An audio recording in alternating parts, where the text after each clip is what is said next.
میرا ذاتی خیال یہ ہے کہ عمران خان صاحب ایک الوژن کا شکار ہیں. ان کا خیال یہ ہے کہ پورا ملک ان کے ساتھ ہے، لیکن جب وہ کال دیتے ہیں تو ملک باہر نہیں نکلتا. عمران خان کی کال تھی اور کال کے اوپر جو ہے پورا پاکستان تو نہیں لیکن جہاں جہاں بھی تھا لوگ نکلے. یہی الوژن 8 فروری کو بھی ثابت ہوگا کہ جب عمران خان صاحب کے امیدواروں کو ووٹ نہیں پڑیں گے، کم تعداد میں ہوں یا زیادہ تعداد میں ہوں، لیکن لوگ نکلے ضرور ہیں.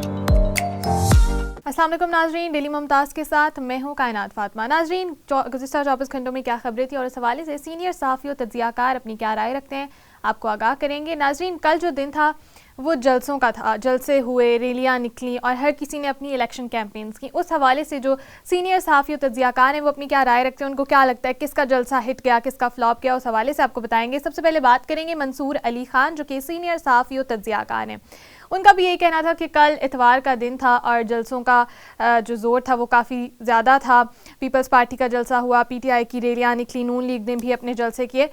اب انہوں نے کہا کہ سب سے زیادہ جو میں انالیسس کروں گا وہ ہے پی ٹی آئی کے جلسے کا، کیونکہ عمران خان نے کال دی تھی جیل سے اور اس پر عوام نے نکلنا تھا یا نہیں، اس چیز کا بڑا جو ہے سسپینس تھا اور بڑی کیوریوسٹی تھی کہ لوگ نکلیں گے یا نہیں، کیونکہ وہ ڈر چکے ہیں. تو انہوں نے ایک اور بھی بات کی کہ ڈاکٹر معین پیرزادہ ہیں، انہوں نے ایک ٹویٹ کیا ہے اور انہوں نے لکھا کہ جب کہ جو حلیمہ خان نے انہوں نے جب میڈیا سے گفتگو کی اور انہوں نے کہا کہ عمران خان کو پھانسی دینے کے لیے جا رہے ہیں، تو اس پر انہوں نے ایک ٹویٹ کی کہ ایسے ملک میں کچھ انہوں نے ایسے الفاظ ہوا کہ اس ملک میں رہنے سے بہتر ہے کہ میں پہلے ہی مغربی ملک میں شفٹ ہو چکا ہوتا یہ وہ. تو اس پر منصور علی خان نے اپنی رائے دی. انہوں نے کہا کہ آپ ابھی بھی مغربی ملک میں ہی بیٹھے ہیں، مسئلہ یہ ہے کہ یہ ملک جو ہے، انہوں نے جب معین پیرزادہ نے اپنے ٹویٹ میں یہ بھی لکھا کہ مجھے اس ملک کا کوئی فیوچر نظر نہیں آ رہا، مستقبل نظر نہیں آ رہا. تو اس پر منصور علی خان نے کہا کہ آپ کو مستقبل نظر کیسے آئے گا، اس ملک کا مستقبل جو آپ نے اپنے ذہن میں بنایا ہے وہ نہیں ہے. آپ کا جو پسندیدہ لیڈر ہے، جس لیڈر کو آپ چاہتے ہیں پولیٹیکل لیڈر، وہ سیاست کرے گا تو ہی آپ کو مستقبل نظر آئے گا. تو ایسا نہیں ہے 25 کروڑ آبادی میں سیاسی جماعت جو آپ چاہتے ہیں وہی آئے گی، یہ سب کچھ نہیں ہے اس کا مستقبل، بلکہ اس سے بہت بڑھ کر اس کا مستقبل ہے. تو انہوں نے کہا اس کا مستقبل بہت کچھ ہے، آپ اپنے وطن کے ساتھ اگر لائل ہیں تو آپ کو اس کا مستقبل بہت اچھے سے نظر آئے گا. اس کے بعد انہوں نے عمران خان کی کال پہ لوگ جو نکلے اس حوالے سے بات کی. انہوں نے کہا کہ مختلف شہروں میں بڑی چھوٹی ریلیاں نکلی، کہیں پر زیادہ لوگ نکلے، کہیں پر کم لوگ نکلے، اور ان کی نظر میں یہ تھا کہ انہوں نے منصور علی خان کی نظر میں یہ ہے کہ جو پی ٹی آئی کا جلسہ ہے وہ نہ فلاپ رہا نہ ہٹ رہا. انہوں نے کہا جو لوگ تھے، جتنے لوگ تھے وہ نکلے ہیں، ایٹ لیسٹ ان کی کال پر، عمران خان کی کال پر لوگ جو ہیں وہ باہر نکلے ہیں.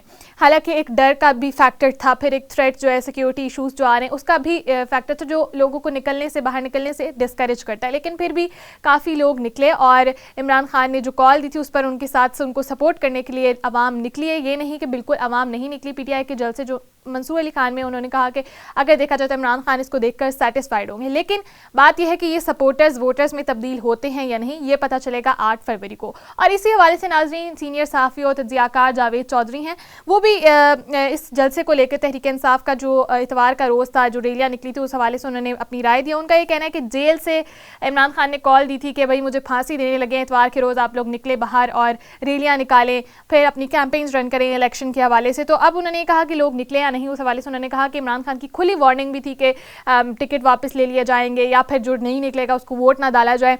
اس کے باوجود لوگ نہیں نکلے ہیں. جاوید چودھری کی رائے یہ ہے کہ لوگ باہر نہیں نکلے ہیں اور جو کامیابی جو تھی عمران خان کی، جو انہوں نے کال دی تھی یا جلسوں کی جو ریلیوں کی کامیابی نظر آ رہی تھی اتوار سے پہلے، وہ نظر نہیں آئی ہے. ان کا یہ کہنا تھا کے پی کے علاوہ کہیں پر بھی لوگ کسی بڑی تعداد میں نہیں نکلے. کراچی میں نکلے اور ڈنڈے لے کر نکلے. انہوں نے پھر 9 اور 10 مئی کے واقعے کو جو ہے تازہ کیا، حالانکہ ان کو اس بات سے جو ہے اجتناب کرنا چاہیے تھا کہ بھائی آپ کے ساتھ پہلے یہ سب کچھ ہو گیا اور وہ دوبارہ سے اس چیز کو ریپیٹ نہیں کرنا چاہیے تھا. لیکن انہوں نے کہا کہ شاید یہ انہوں نے اپنا ایک پیشہ بنا لیا ہے کہ ڈنڈوں کے ساتھ ہی ہم نکلیں گے، اور پولیس کے ساتھ کافی جھڑپیں بھی ہوئی ہیں کراچی میں پی ٹی آئی کے کارکنان کی. تو انہوں نے کہا کہ پی ٹی آئی کا کوئی بڑا جلسہ یا ریلی نہیں نکلی ہے. اگر دیکھا جائے تو اس سے بہت بڑا سیالکوٹ میں نون لیگ نے اپنا جلسہ کیا ہے، اور انہوں نے کہا کہ ابھی تک پی ٹی آئی کی کوئی ایسی بڑی ایکٹیویٹی نظر نہیں آئی کہ کوئی بہت بڑا جلسہ ہوا ہو. ان کا یہ کہنا ہے کہ اگر تو ہمیں پی ٹی آئی یا تحریک انصاف یہ کہہ دیتی ہے کہ ہمیں پولیس نکلنے نہیں دے میری یا ہم ڈر رہے ہیں یا ہمیں جلسہ کرنے نہیں دیا جا رہا. تو انہوں نے کہا اگر آپ چھوٹی ریلیاں نکال سکتے ہیں تو آپ بڑا ایک جلسہ بھی کر سکتے ہیں. اسی طرح انہوں نے بات کی کہ اگر عمران خان کے ساتھ, جیسا کہ عمران خان کو لگ رہا ہے کہ پورا ملک ان کے ساتھ ہے, پورا پاکستان ان کے ساتھ ہے, تو ایسا نہیں ہے. اور جب الیکشن والے دن 8 فروری والے دن ان کو ووٹ نہیں ملیں گے تب بھی وہ یہی کہیں گے کہ ہمیں آزاد الیکشن نہیں لڑنے دیا گیا. تو انہوں نے کہا کہ آپ پہلے یہ دیکھیں, اس بات کو دیکھیں کہ آپ کے ساتھ کتنے سپورٹرز ہیں, کتنے ووٹرز ہیں, اس کے بعد آپ یہ تعین کریں, اس چیز کا فیصلہ کریں کہ کیا آپ کو اتنے ووٹ پڑیں گے یا نہیں پڑیں گے. ناظرین, یہ تھیں گزشتہ 24 گھنٹوں کی خبریں, اور مزید اپڈیٹس کے لیے دیکھتے رہیے ڈیلی ممتاز ڈیجیٹل.